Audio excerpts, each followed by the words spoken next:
ripped my pants today, so I guess it's time for a crisis. Crisis on Infinite Earths. I've been putting it off for a while. This is a very messy story. If you're new to the DC universe, do not read Crisis on Infinite Earths. There are a number of other crises, and I only know that the plural for crisis is crises because of Crisis. The many crises. Don't go to Crisis on Infinite Earths. There's a bunch of lore stuff that you need to know, and there are a bunch of characters that are introduced that you're never going to see again, or you'll see very, very few times in the future. There are a bunch of characters that are created for the story. DC had kind of worked themselves into a corner because they had created so many. They had accidentally created a multiverse because they had Superman on a team of Justice Leaguers, and on that team we had Superman, we had Jay Garrick Flash, we have Alan Scott, Green Lantern, and then you're like, whoa, whoa, whoa, that's not my Superman. And they're like, yeah, right. So then we've got Superman with the Flash, Barry Allen, and Batman, and Hawkman, and all of them. But there was also another Earth with the Crime Syndicate, with Ultraman and Owlman, etc. And they just keep writing these new worlds into existence, and it had just gotten really, really muddy. And so they realized they were having a crisis. Oh, no, wait!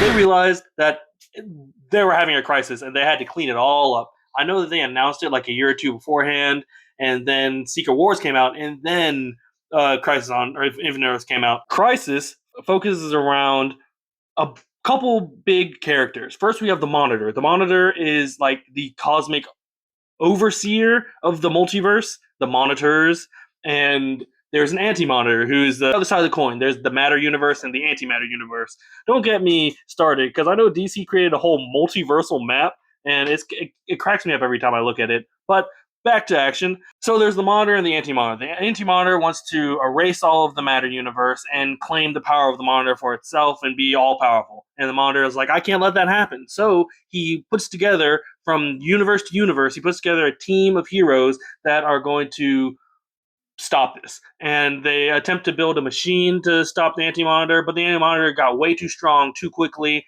and he had a rat within the ranks of our team.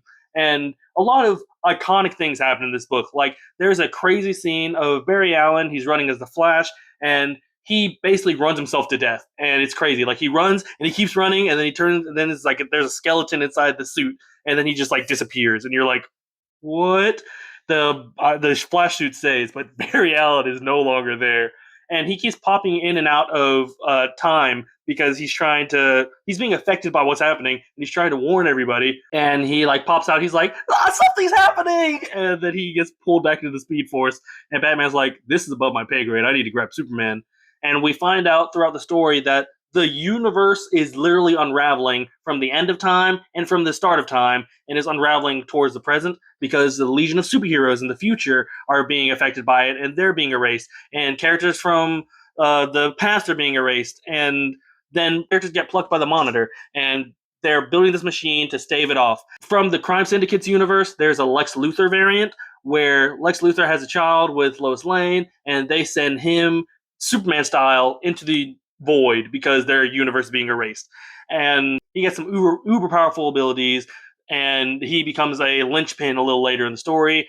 Harbinger's an ally of the Monitor. The Monitor raised Harbinger, and she has abilities, and she is sent throughout the multiverse to collect heroes to solve this problem.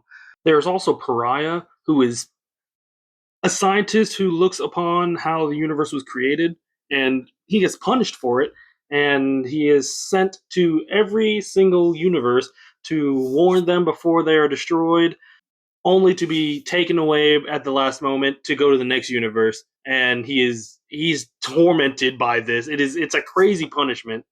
It's a Joy Boy level it's a Zunisha level punishment from One Piece. If you know, you know. Supergirl has a really big role in this story, and it also goes to show how powerful Supergirl is. Supergirl movie came out recently, and I didn't love the portrayal of how powerful she was in that movie because it didn't feel like she was really powerful. Supergirl is supposed to be able to like bang it out with Superman and maybe come out on top. Like, she's supposed to be a top tier, but she has a super big role in the story. It's a great story. It's drawn beautifully. There's so many cool characters. We get to see so many different versions of so many characters. Marv Wolfman and George Perez, great team, and they work on some other stuff.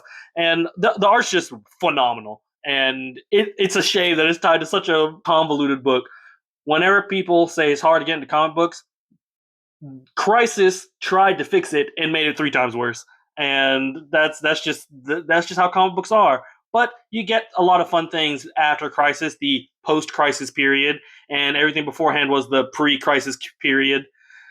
I wanted this to be a short, but I I've been thinking about this for weeks. I was like, how do I make this into a short? There's so much to cover about Crisis on Infinite Earths, and there are a bunch of things I haven't touched on, and that's just where it's going to stop. I'm really excited about the next books I'm going to cover. I'm going to get back to these bookshelf videos. Catch you later. I'm sorry it was so long. Crisis on Infinite Earths, every.